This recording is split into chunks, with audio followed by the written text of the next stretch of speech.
Om Ayahi Varade Devi Traksare Brahmavadini Gayatri Chandasang Mata Brahmajani Namastute.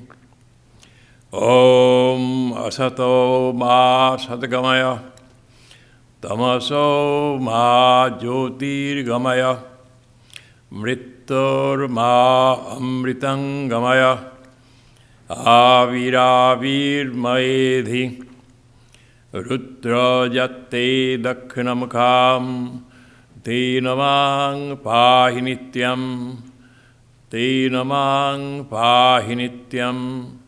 Om Shanti Shanti Shanti. O Divine Mother of the Universe, reveal Thyself in our heart and in our midst. We invoke Thy presence amidst us. Thou art the sacred words of the Scriptures. Thou art the embodiment of knowledge and liberation. Thou art the supreme bridge to immortality. Lead us from unreal to the real, from darkness to light, from death, disease, and suffering to immortality. Manifest Thyself in us through and through, and protect us with Thy compassionate face. Om peace, peace be unto us, peace be unto all living beings.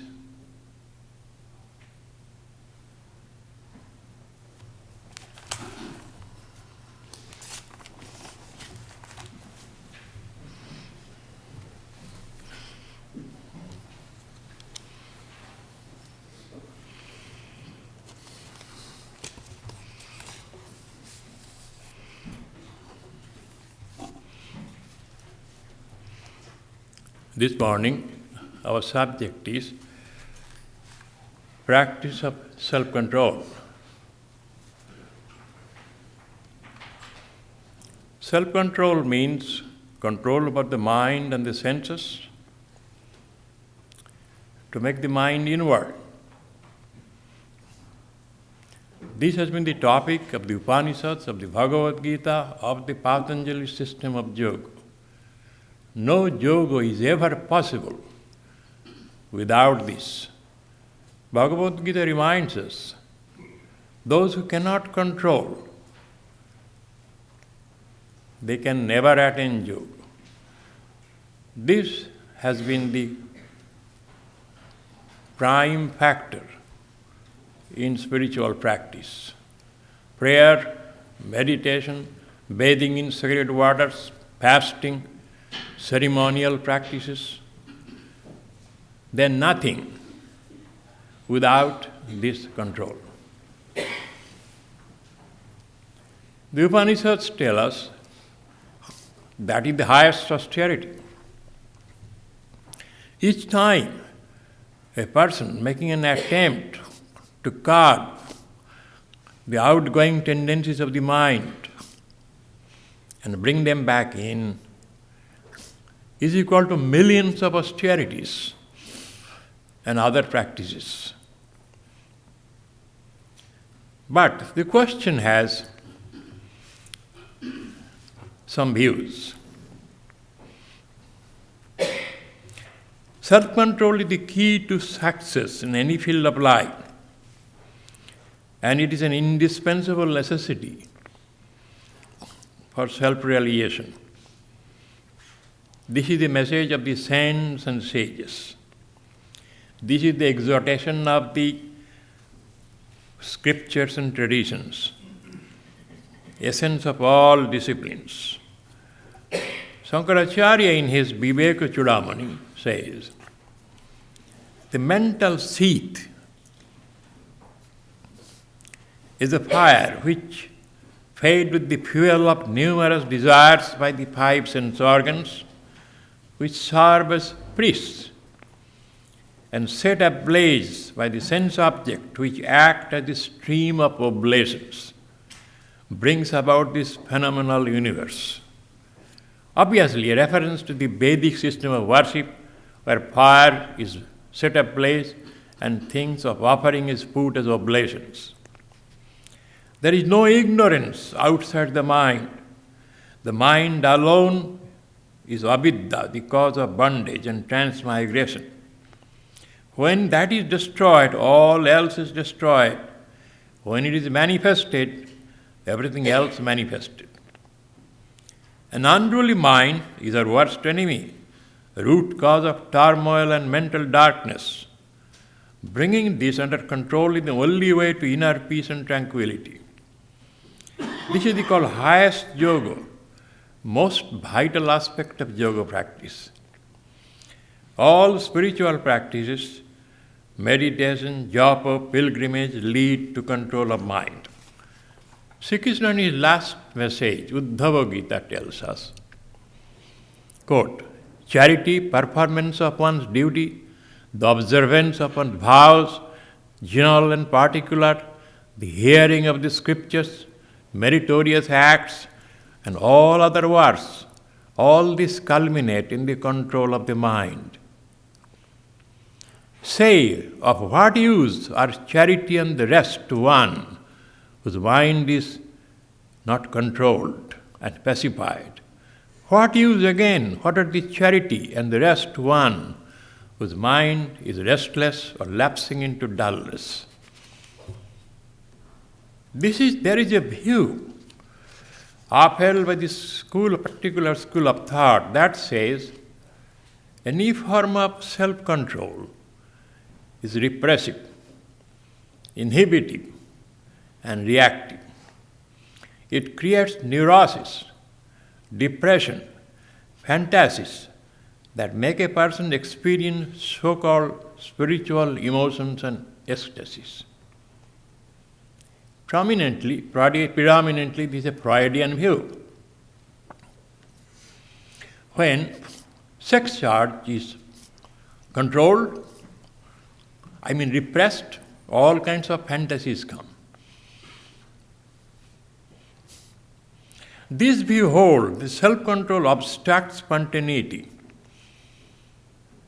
brings personality disorders, forces a person to lead a false life. Cravings for sense enjoyments are natural and normal. When they're repressed, they go underground, create heightened desire for the objects craved. Heightened desire means that the coveted object appears in the subconscious with more alluring nature. Let us say you are fond of eating 7-layer chocolate cake, for example, I give. But you read Shankaracharya and others, well, it is bad. You read medical rules, you feel it is not good for health. So you discard forcibly. Wait. When you go to sleep, in dream, 7-layer will appear with 14 layers. And that cake is so delicious, much, much more delicious than the actual cake. That is called heightened awareness.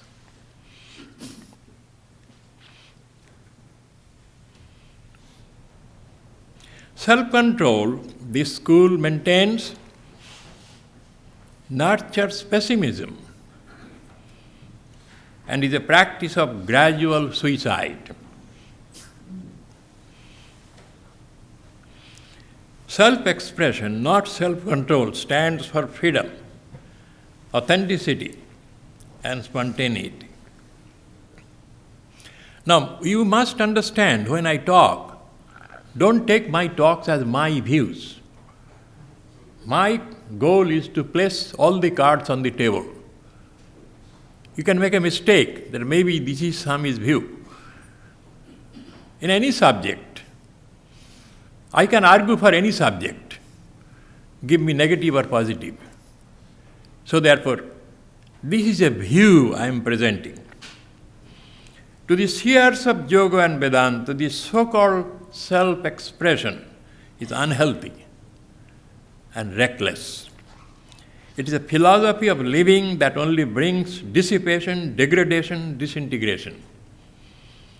And the Shankaracharya says, again, in the Viveka Chudamani, in the forest tract of sense pleasures, there prowls a huge tiger called the mind. Let good people who have a longing for liberation never go there.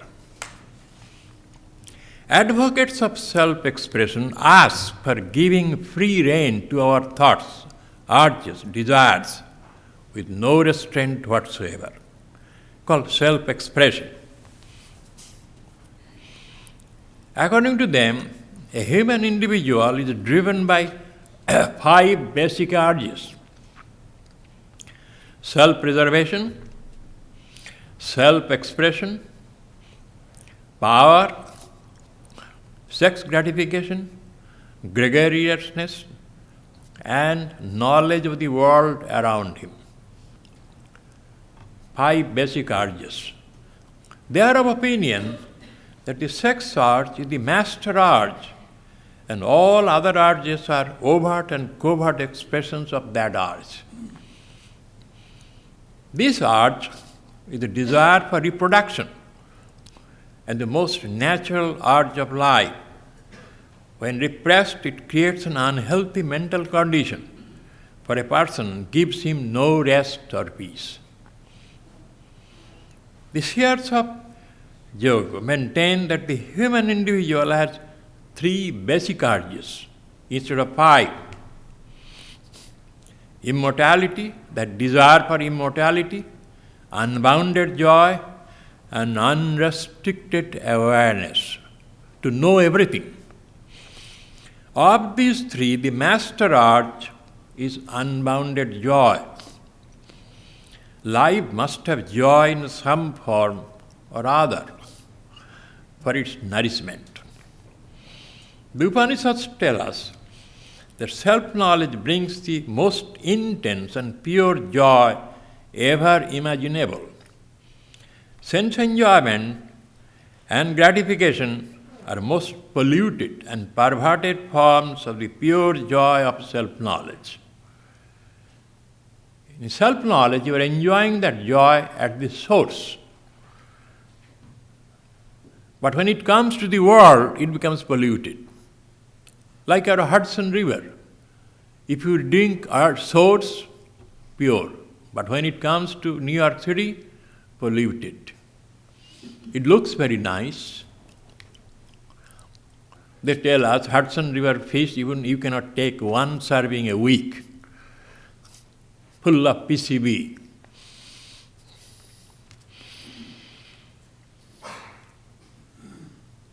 Sense enjoyments are like nectar at first, but poison in the end. In fulfillment of this urge for unbounded joy, a human individual looks for a new body, new place, new possessions, new thrills of sense enjoyment, and a new environment. But nowhere in the universe or in any form of sense enjoyment does he find the fulfillment. Finally, he realizes that appeasing the mind is not the way to peace and happiness, because sense desires are insatiable, and sense enjoyments deplete the vigor of the mind. He then begins to control his thoughts and desires in search of his true self, which is immortal, all-pervading, and source of all joy. Success in this quest is possible only through the control. Emphasizing this need of control, Bhagavad Gita tells us, he who is able to withstand the force of lust and anger, even before he quits the body, he is a yogi, he is a happy man. Called Vega Dharana, the word has been used.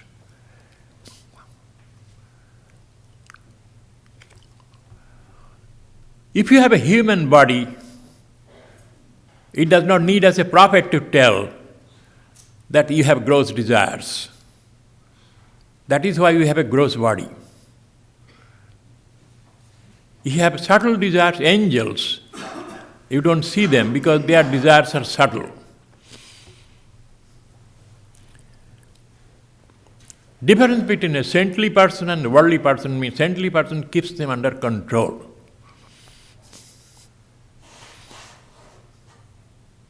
You must have desires, but you keep them under control. If you have no desire, you are a rotten banana. You will have another reaction.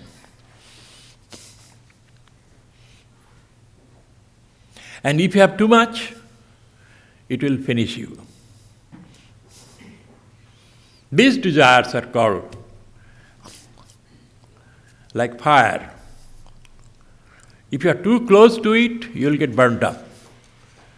If you are too far from it, you will feel the chill. That's the rule. How to maintain a reasonable distance under control. Suppose in the Hindu image of the Shiva symbol, the perfect example of self-mastery. Shiva has a garland of cobras. People wonder why he could not find any other better thing. A number of cobras like this. These are called sense organs. He mastered them. Instead of now, biting Shiva, they now serve as a garland, trophy. That's the beauty. He wears tiger skin. He does not go to Roger's Feet or Brooks Brothers. Plain. That means less desire. He rides a bull, not Mercedes-Benz or anything. His demands are very simple. He is same-sighted. For him there is no friend, no foe. So you must, as a human being, overcome. Desires are not by themselves bad. So long you can keep them under control, under a threshold, they are enjoyable. If they cross the threshold, you need a doctor. Prozac, Valium, to bring them down. This is a very tricky subject. Most preachers do not want to talk about it because their congregations are all householders. If you talk too much, well, they will vanish. But that is the main theme. People talk of this discipline, that diet, this diet.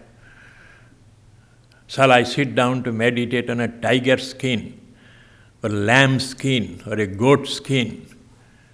People ask me. I said, well, you can sit on any skin.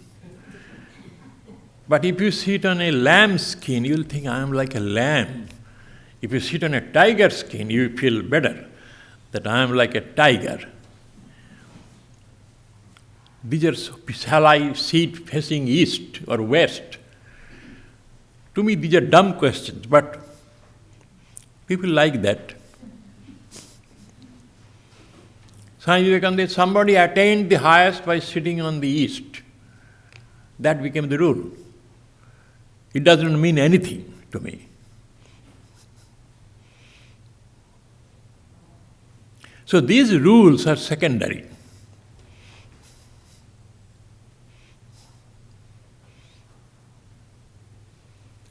Kurma Purana, Swami Vivekananda quotes that in his Raja Yoga with a paraphrase. A mortal human being who practices self-control. Self-control means that one control. Sri Ramakrishna says, Kamini Kanchana, lust and greed. And daily thinks of the great self, all-pervading, also the inmost self of all beings. Know that model as a divine being. He is not mortal, a human being. A human being will never dare do that expecting anything.